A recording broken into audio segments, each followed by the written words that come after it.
नमस्कार, आप देख रहे हैं टाइम 8 बिहार। मैं हूं शाहिद रजा और इस वक्त मैं हूं सीतामढ़ी जिला के बोखड़ा प्रखंड के बोखड़ा पंचायत में। और मैं अपने दर्शकों को जानकारी के लिए बता दूं और मैं अपने कैमरा पर्सन को कहूंगा कि ये दिखाएं। ये जो महिला बैठी हुई हैं ये ऐसा ही नहीं बैठी हुई हैं। आप मत ये समझ लेना कि ये लोग बारात में आई हैं या भोज खाने के लिए आई हैं। ये लोग अपने हक, अपने अधिकार के लिए आई हैं। और इन लोगों का जो कहना है कि मेरी ज़मीन ज़बरदस्ती दबंगों द्वारा कब्जा कर लिया गया है। तो चलते हैं उन लोगों से और बात करते हैं कि आखिर पूरा मामला है क्या। क्या नाम है आपका? निभा देवी। क्या परेशानी है आपको? परेशानी यही है कि मेरा ससुर के पर्चा मिला था तो राम बहादुर ठाकुर ले लिया। कैसे, क्यों ले लिया? क्यों ले लिया? वो बोला था कि इसे बोलो बदलान देंगे, दूसरा लेकर रख लिया। अच्छा, ये पर्चा कैसा है? ये यहाँ से दिया है, नेताजी लेकर दिया है। जी, तो आपने सुना जो ये महिला हैं, इनका जो खाता खेसरा है वो 2484 है, 9107 है। और इनका जो ज़मीन है और जो पर्चा था वो पर्चा धोखाधड़ी कर करके ले लिया। और इनको ये बोला गया कि इसके बदले हम दूसरी जगह देंगे, लेकिन इनको मिला तो नहीं। अब ये दर दर की ठोकर खा रही हैं। आपका क्या नाम है? हमारा नाम है सर चंद्रकला देवी। आप क्यों आई हैं? हमारा ज़मीन मिला है हमारा हस्बैंड के नाम से। अच्छा। सुरेंद्र सनी के नाम से। तो 2003 में हम लोग दखल किए, उस पर घर द्वार बनाए। अच्छा। फिर मारपीट का भगा दिया। दबंग लोग है वो लोग, हम जीतने वाला नहीं है। अपना जात भाई के शरण में गिरे, सहारा मांगे हम लोग। अच्छा। यहाँ फिर सहारा मिला, यहाँ से मदद मिला। हम लोग गए, दोबारा वो मारते पीटते भगाते हैं। कौन? किसने? लक्ष्मी राय के बेटा है, राजीव राय, राम बाबू राय, राम बच्चन राय। कौन है ये लोग? लक्ष्मी राय के लड़का है। ये मंत्री जी का आदमी है, सीताराम मंत्री का आदमी है। आपका क्या नाम है? ठगाराम जी। आपके साथ क्या परेशानी है? हमको परेशानी है, जो पर्चा मिला हुआ, हमको गरीब आदमी है। कब मिला था? हो गया 10 साल के लगभग, 10 साल हो गया। 10 साल हो गए जी। और जमीन अभी तक कब्जा में कब्जा नहीं हुआ है अभी तक। किसने कब्जा कर लिया? वो सीताराम यादव कब्जा करवा रखा अपना भाई से।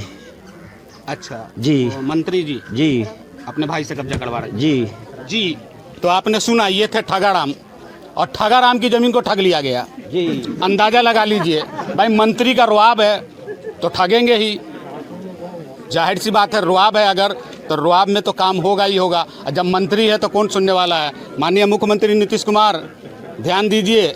एक तरफ आप दलितों के उत्थान की बात करते हैं, इलेक्शन का वक्त आता है तो बड़े बड़े दावे करते हैं कि मैं दलित परिवार के लिए ये करूँगा, तारे तोड़ के ला दूंगा। ये दलित परिवार आपके बिहार के ही हैं जो दर दर की ठोकर खा रहे हैं। क्या का पर्चा? ये पर्चा दिए हैं, वो बाबू के नाम से ज़मीन था। अच्छा। वो 2 साल 4 इसके बाद वो दखल तो पहले नहीं होने देते थे, लेकिन फिर भी जाकर ज़बरदस्ती दखल किए थे।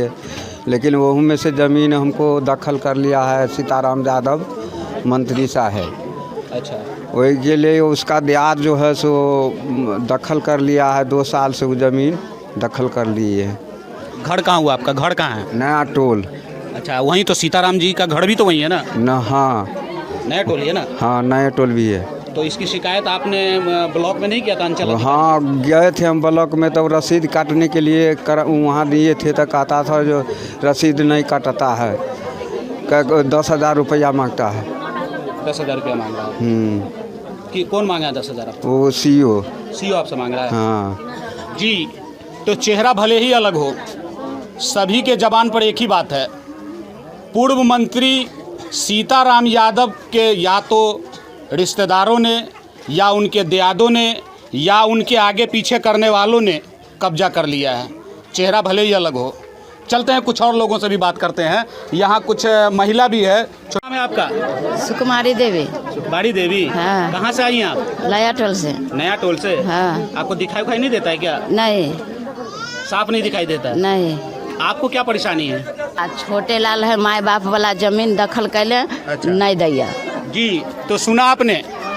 आँख वाले तो छोड़िए, ये जो महिला है ये दोनों आँख से अंधी है, नज़र नहीं आता है, नाबीना है। आँख वाले का तो खैर नहीं कि जो है ना वो हड़प कर ही लिया। अब बेगर आँख वाले उतना ही नहीं, एक ठागा राम जी थे, ठागा को भी ठग लिया। आप इससे अंदाज़ा लगा लीजिए कि कितना बड़ा झोल है। तो माननीय जिला अधिकारी महोदय, थोड़ा ध्यान दीजिए। ये आपके सीतामढ़ी में सारा कुछ हो रहा है। और भी कुछ महिला है या पुरुष है, उनसे हम आपकी बात कराएंगे कि आखिर मामला है क्या। तह भाई तह खुलता जाएगा आपको। क्या नाम है आपका? रुदल पासवान। आपको क्या दिक्कत है? हमको जो रसीद कटाने जाते हैं तो 10,000 रुपया मांगता है, 10,000 रुपया नहीं देते हैं, कहता है कि जाली पर्चा है। किसने कहा है 10,000 रुपया डिमांड किसने किया? अंचल अधिकारी। अंचल अधिकारी खुद उन्होंने कहा था? जी तो आप पैसा नहीं दिए तो आपका नहीं हुआ? जी, पैसा नहीं दिया तो हमारा काम नहीं हुआ। तो आप क्या करेंगे अब? हम धरना पर बैठेंगे। धरना पर बैठेंगे? जी। तो धरना से हो जाएगा आपका काम पूरा? हो जाएगा। हो जाएगा। हो जाएगा। यानी कि इन लोगों को लोकतंत्र पे विश्वास है। इन लोगों का कहना है कि धरना पे बैठेंगे हम अंचल अधिकारी के खिलाफ, और इन लोगों ने साफ और साफ शब्दों में कह दिया है कि अगर हमारी बात नहीं रखी जाती है, या इन लोगों का और भी कहना है कि अगर हमारी जो ज़मीन दबंगों द्वारा या मंत्री जी के आदमियों के द्वारा जो कब्जा किया गया है, अगर वो ज़मीन वापस नहीं दिया जाता है तो फिर हम धरने पे बैठने के लिए भी तैयार हैं। नया टोल खरका जी, पंचायत बोखरा अंचल के क्षेत्र में है। ज़मीन जो है सो काफ़ी कीमती है। एक कट्ठा ज़मीन का दाम 4 लाख 5 लाख गांव वाला ज़मीन के है, और कीमती ज़मीन रहने के कारण सीताराम यादव, उनके परिवार, उनके दई दियाद, उनके समर्थक इस पर नज़र गड़ाए हुए हैं। अच्छा। हाई कोर्ट, अनुसूचित जनजाति आयोग नई दिल्ली, सबका आदेश से ज़मीन दखल हुआ।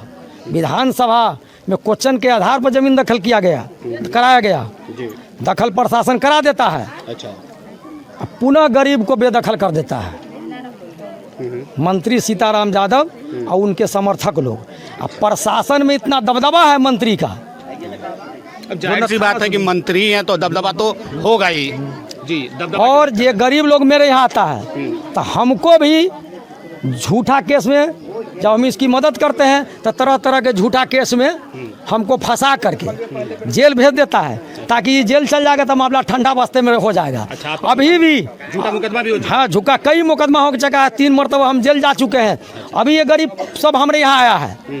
फिर 25 तारीख को आमरण अनशन में बैठेंगे। इससे पहले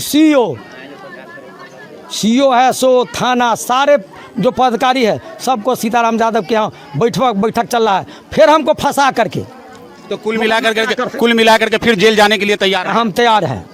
अच्छा। फिर जेल जाने के लिए हम तैयार हैं, लेकिन ज़मीन तो हम किसी भी हाल में लड़ करके दखल करवाने का कोशिश भरपूर करेंगे। जी, तो मैं अपने दर्शकों को जानकारी के लिए बता दूं कि 1976 से लेकर 1994, 95 और 96 में 227 एकड़ ज़मीन जो गरीब परिवार है उनको दिया गया, जिसमें 349 परिवार को ज़मीन देने की बात हुई थी और उन लोगों का पर्चा भी कट गया था। उसके बावजूद मैं अपने कैमरा पर्सन को कहूँगा कि वो दिखाएं। कुछ लोगों की ज़मीन तो मिली भी हुई है, कुछ लोगों की ज़मीन जो है वो, इन लोगों का कहना है, ये मैं नहीं कह रहा हूँ, इन लोगों का कहना है कि मंत्री सीताराम जो है उनके भाई या परिवार या उनके जो करीबी है उनके द्वारा दखल कर लिया गया। लोगों का ये कहना है कि हम लोगों का जो ज़मीन मिला हुआ है, अगर उसकी रसीद कटवाने के लिए हम अंचल अधिकारी बोखड़ा के पास जाते हैं तो वो पैसे का डिमांड करते हैं, और पैसा जब उन्हें मिल जाता है तो वो सारा कागजात सही होता है। अगर उन्हें पैसा नहीं दिया जाता है तो उनमें कोई ना कोई कमियां निकाल करके उनको वापस कर दिया जाता है। अंचल अधिकारी बोखड़ा महोदय पुष्पा कुमारी जी, ध्यान से सुनिए, ये आपके क्षेत्र की जनता है और आपके ऊपर इल्ज़ाम लगा रही है, सुन लीजिए। और ये लोग आज अनिश्चितकालीन आमरण अनशन पे बैठने जा रहे हैं। जिन लोगों का रसीद नहीं कट रहा है उन लोगों का रसीद काटिए, नहीं तो ये लोग अनिश्चितकालीन आमरण अनशन पे जा रहे हैं और कोर्ट में भी जाने की बात कर रहे हैं, तो शायद आप मुश्किल में पड़ जाइएगा। कैमरा पर्सन जितेंद्र कुमार के साथ शाहिद रजा, टाइम 8 सीतामढ़ी।